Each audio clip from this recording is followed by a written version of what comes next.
Salutations, c'est le Top 10. Dites-moi, savez-vous ce qu'est un mème?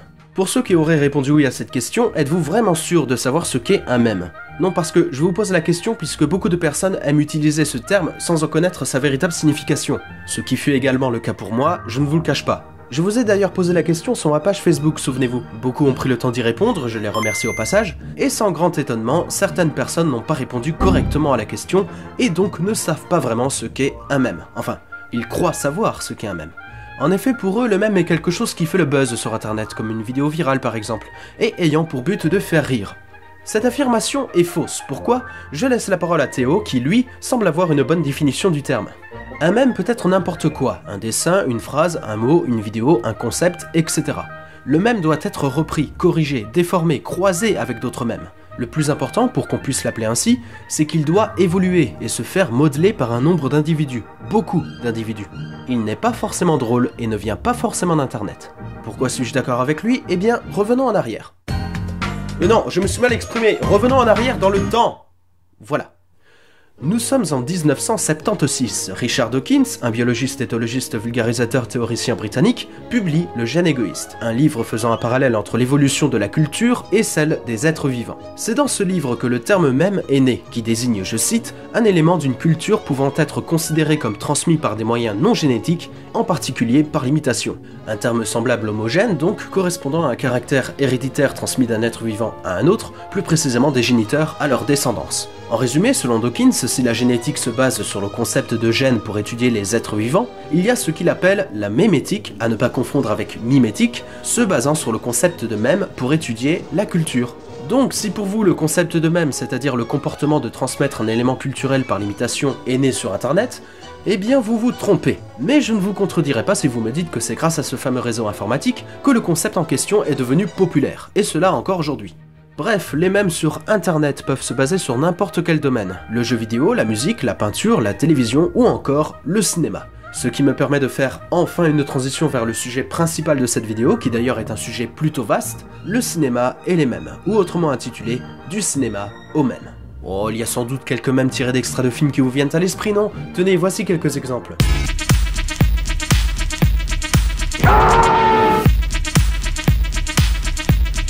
Fuck me, right? You can't handle the truth. Damn! Some days you just can't get rid of a bomb. You get nothing. You lose. Good day, sir! Et encore, j'en ai sûrement oublié car la liste est très longue, mais ne vous en faites pas, j'en ai mis de côté, direction le top 10 de mes mèmes préférés, tirés de films. Numéro 10. En 2006, les mèmes tirés de films n'étaient pas aussi nombreux. Voici donc le film qui a donné un gros coup de pied aux internautes très créatifs, 300 de Zack Snyder, directement inspiré de la série de comics écrite et illustrée par Frank Miller, le papa de Sin City. Pour les personnes qui ont vu le film 300 mais qui ne savent pas de quoi je parle, vous devez vous souvenir de la séquence culte dans laquelle un messager envoyé par Xerxès, roi de Perse, demande plus ou moins la paix au roi de Sparte, Léonidas. Ce dernier refuse, préférant se battre contre l'armée perse, ce à quoi le messager lui dit « This is madness !» Suivi de la fameuse réplique que toi-même tu as murlée avant de pousser Mémé dans les orties à grands coups de pied dans le bas-ventre. « This is Sparta !» Et rien que ça, c'est vite devenu un mème encore populaire aujourd'hui. Mème qui d'ailleurs est né non pas depuis la sortie du film, mais celle de la bande-annonce du film. Bref, on compte sur internet plus de 100 parodies plus ou moins marquantes, voire hilarantes, dont une qui restera à jamais gravée dans nos mémoires, Sparta Remix daté de 2007. Vas-y DJ, fais monter le beat.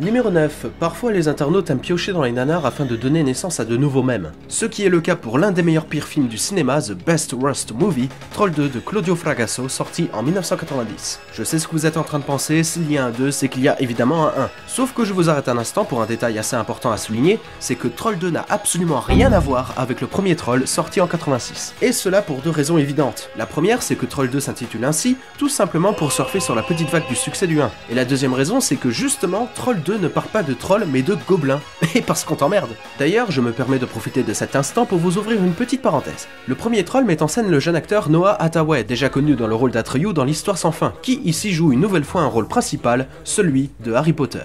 Et je vous rappelle qu'on est en 86, donc 11 ans avant la sortie de la célèbre série littéraire de J.K. Rowling, ce qui sous-entend que l'auteur se serait probablement inspiré de ce film, qui de plus repose sur un genre similaire à ses bouquins, à savoir la fantasy. La petite différence, c'est que le Harry Potter du film n'est pas un sorcier. Bref, revenons à Troll 2, malgré ses terribles défauts et son histoire bourrée d'incohérences, le film est devenu au fil du temps culte pour les fans de nanar, et donc de plus en plus recommandé par les amateurs de cinéma.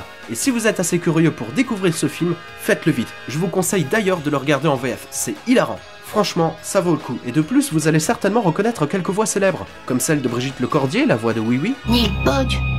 Si on le lit à l'envers, ça fait Goblin. Jean-Philippe Puy-Martin, la voix de Tom Hanks de Woody ou de Timon. Je vais resserrer ma ceinture d'un cran pour éviter de perdre mon pantalon. Et ta sœur et ta mère devront faire la même chose. Marie-Eugénie Maréchal, la voix de Kristen Dunst ou de Judy Hopps dans Zootopie. Elliot, je te jure, toi et tes blagues idiotes. Paolo Domingo, la voix d'Aladin. Commence pas à râler, y a pas le feu, hein. Ou encore le fameux Christophe Lemoine, la célèbre voix d'Eric Hartman ou de Sam Gamgee dans Le Seigneur des Anneaux. Allez, vous dégagez.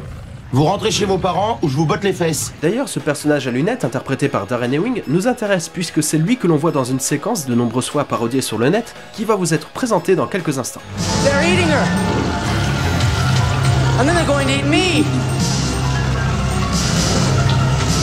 Oh my God! Et du coup en VF, qu'est-ce que ça donne? Vas-y Christophe, fais péter les watts, transforme cette fameuse séquence en instant magique. Oh pitié, non!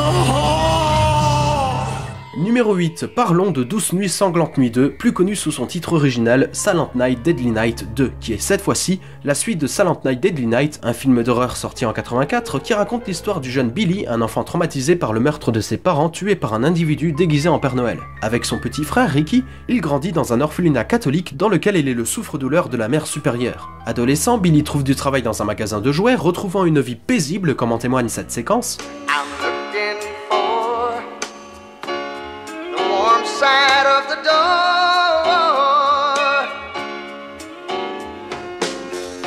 Everybody will be there, and they'll be smiling at me, and I won't need no more on the one side of the door. Sauf en plein mois de décembre, c'est-à-dire la période de Noël. Son patron lui demande d'enfiler le costume du Père Noël afin de gâter la clientèle, ce qui transformera le pauvre Billy en un véritable serial killer, tuant les personnes qu'il juge vilaines et a pour principale cible la mère supérieure. Bref, Silent Night Deadly Night 2, sorti 3 ans plus tard, repose cette fois-ci sur la vie du jeune Ricky qui, après la mort de son frère Billy, se fait enfin adopter par les Rosenberg. À l'âge adulte, il perd son père adoptif nommé Morty, certes on s'en fout mais moi j'appelle ça une drôle de coïncidence, et devient à son tour un tueur sans pitié voulant achever l'œuvre de son défunt frère, c'est-à-dire se déguiser en Père Noël et tuer la vilaine mère supérieure. Bien, veuillez m'excuser du langage, mais putain de bordel de merde, ce film est raté! Et incroyable mais vrai, mais le film n'a seulement coûté que 250 000 $, soit le budget du premier film divisé par 3. Mais attendez, non seulement c'est très mauvais, mais en plus c'est une véritable arnaque, puisque la moitié du film est construit à partir d'images du premier opus. Et pour le reste, c'est-à-dire les images inédites, tout est bâclé. Le rythme du film est chiant, le scénario est bidon, les cadres sont à vomir, les décors sont pauvres et la mise en scène est... Mais à côté de cela, je reste particulièrement fasciné par le surjeu magnifique de l'acteur principal, Eric Freeman. Le mec qui, en un claquement de doigts, transforme le film d'horreur en une comédie. Que ce soit pour sa mauvaise imitation de Jack Nicholson dans Shining, ses petits ricanements, ou encore ses remarquables jeux de sourcils, cet acteur est hilarant. Tellement hilarant au point de devenir une série de mèmes sur internet. Et tout ça pour une séquence, ma séquence préférée du film, celle-ci. Garbage Day! Huh? No!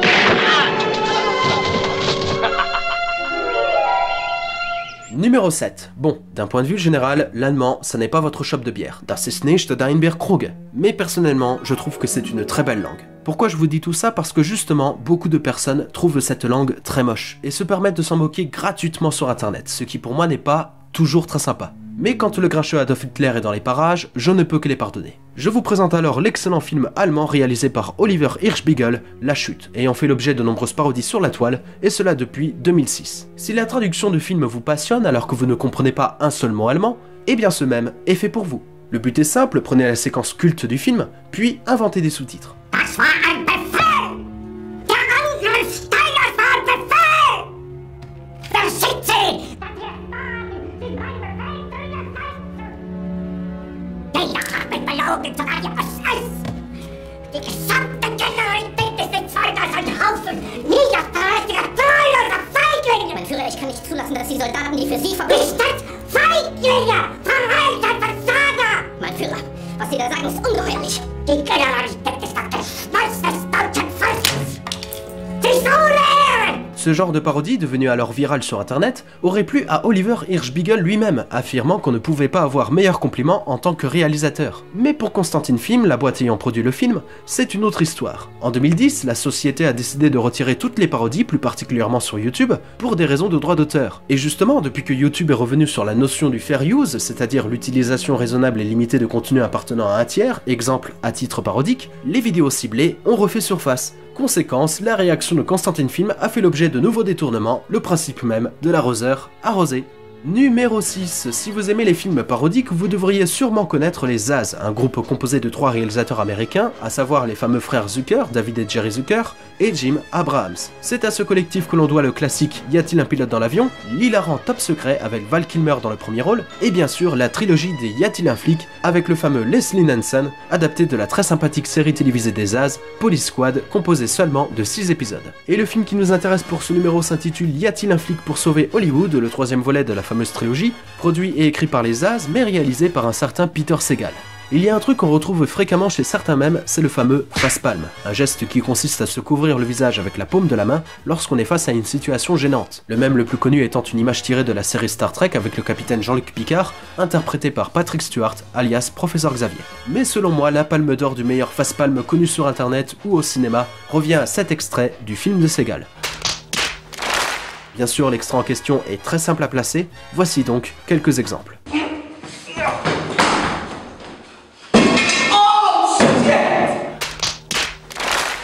76 genders, even though there are probably more like millions of gender. Je suis Aladdin, prince de Bagdad.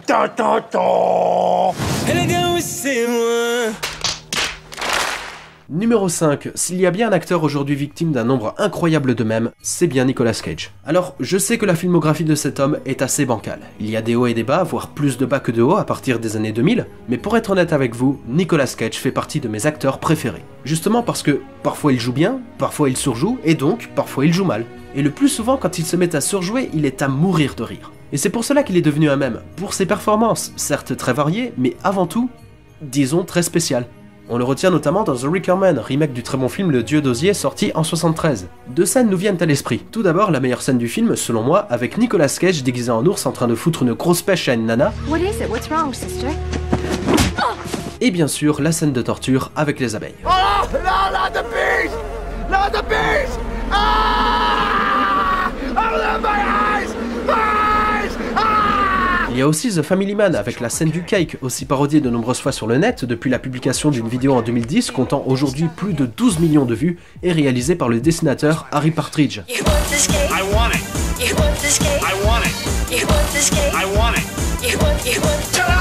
Et je termine ce numéro avec le médiocre Embrasse-moi vampire avec le fameux You Don't Say, ou sans blague en français, réplique que l'on entend en passage jamais dans le film.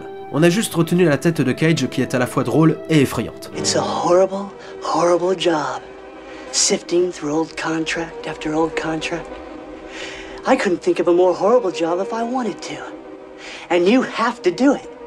You have to, or I'll fire you, do you understand? Il s'agit là d'un mème très drôle et très facile à placer, notamment pour répondre à des questions stupides ou réagir à des situations évidentes, d'où l'expression You Don't Say. Tu veux venir au cinéma avec moi? Pour regarder un film? Non, pour compter le nombre de sièges! Chérie, je ne retrouve plus les clés de la voiture. Elles sont sûrement quelque part. Non, tu crois? Demain est un autre jour. Sans déconner! Et cela marche aussi pour certains films.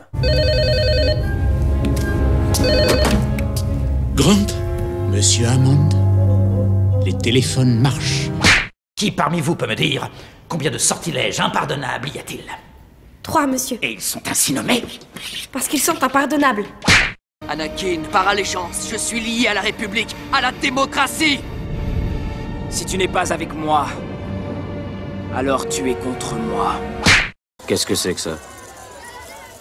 Une lumière bleue. Et ça fait quoi? Du bleu. Numéro 4. Bon, alors là, je triche un peu puisqu'on ne va pas parler d'extraits de films, mais de chansons de films. Musique.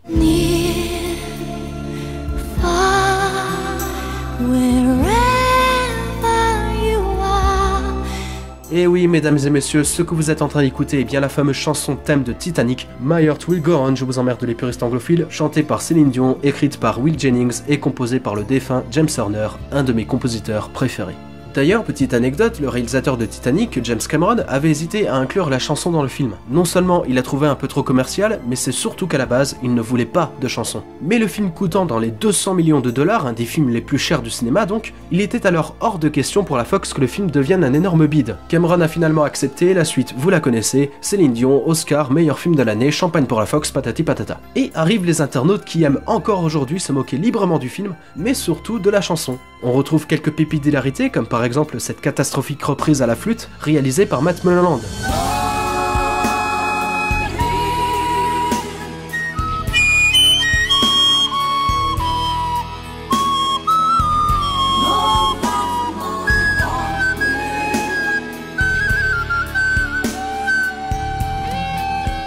Mais pour ce numéro 4, j'aimerais vous parler d'un concept que personnellement je trouve drôle, c'est-à-dire placer la chanson de Dion dans n'importe quelle séquence plus ou moins dramatique de film.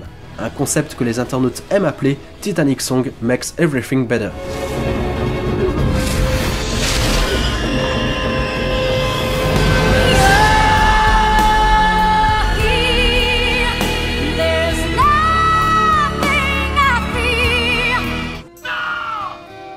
Ça va aller.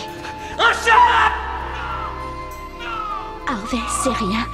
Ça va aller, écoute.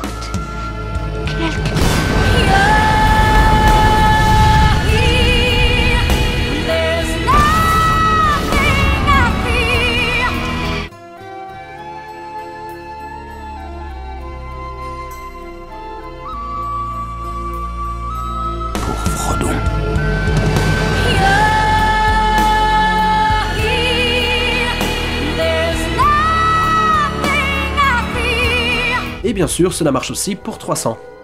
Madness. This is Sparta!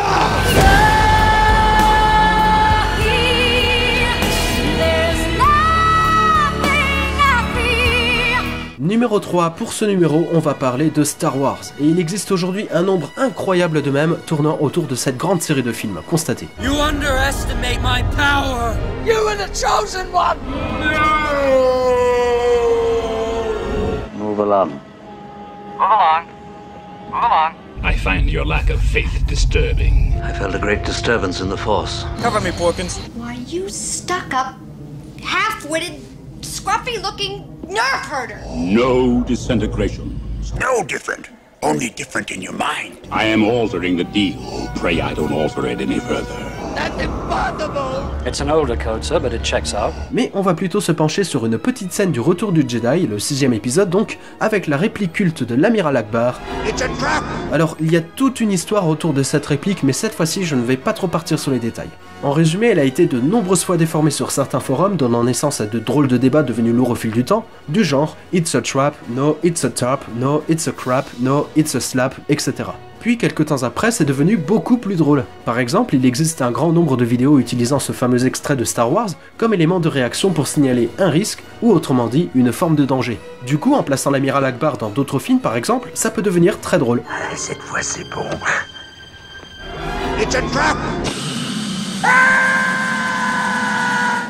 Je ne peux prétendre que le prochain tour soit une illusion. Ce que vous allez voir est sans danger. It's a trap! Ah!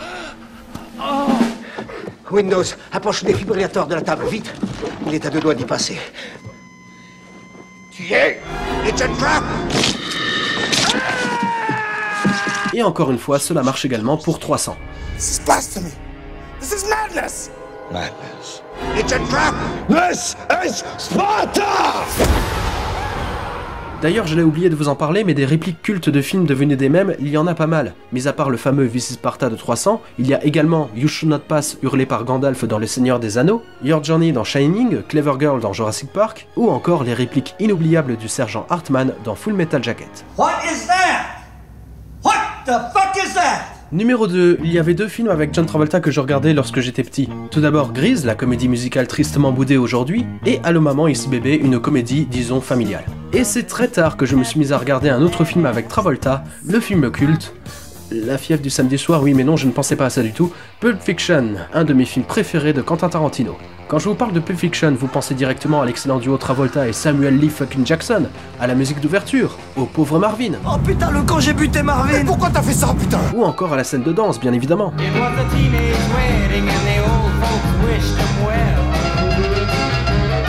Et sinon, il y a les autres, qui préfèrent retenir cette séquence. Vincent, je vous parle sur l'intercom. Pour les connaisseurs, vous savez de quoi je parle, et pour les pauvres ignorants, je vous présente le fameux John Travolta, Confused. Le principe est très simple, il suffit juste de placer Travolta dans divers contextes, voire diverses situations assez confuses. Exemple, quand tu ne sais plus où tu as garé ta voiture, quand ta fille veut une poupée pour Noël, quand ton pote te donne rendez-vous à la gare, quand tu te trompes de McDo avant d'aller au Geek Ferries avec tes potes, quand t'attends une nouvelle vidéo de Petit Suisse, bref, mis à part ça, vous pouvez également incruster l'acteur dans n'importe quelle séquence de film, ce qui rend la chose très, très drôle. Regardez. Say auf Wiedersehen to your Nazi boss.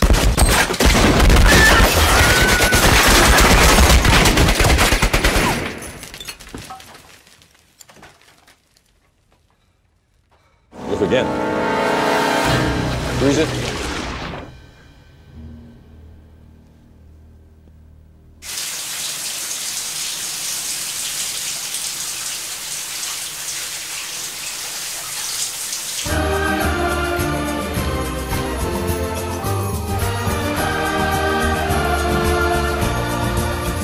Et enfin, numéro 1.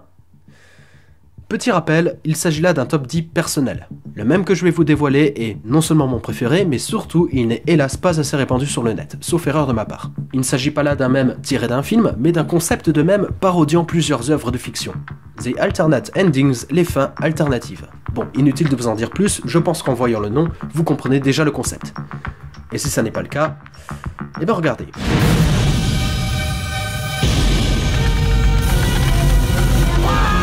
Ne me dis pas que la fusée va exploser! Certainement pas! Ton ami, c'est moi. On devrait pas tous se couper le doigt et y mêler notre sang? Hein, un peu de sang de chacun sur le clap. Non, on fera ça plus tard. Embrasse-le. Embrasse le clap. C'est le premier clap. Le premier clap? Tu vas lasser ma patience. 5, 6, 7, 8, 9, 10!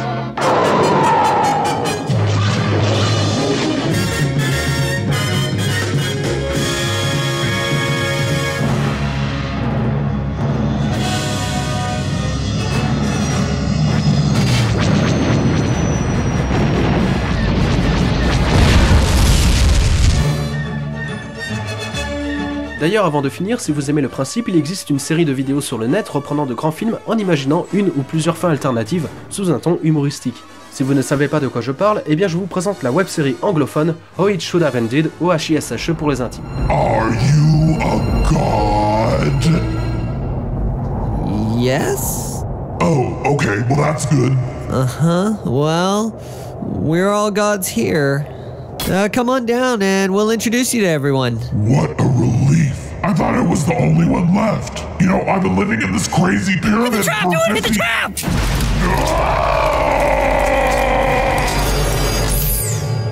Voilà, cette vidéo est à présent terminée, j'espère qu'elle vous a plu, si ça n'est pas le cas, ben tant pis, mais si ça l'est, je vous invite à me suivre sur Facebook, le lien est dans la description, ou à me recommander des idées de sujets pour de futurs tops. Bref, mes chers amis, je vous dis le mot de la fin, à très bientôt pour un prochain Top 10, et aussi pour d'autres nouvelles vidéos. Ciao!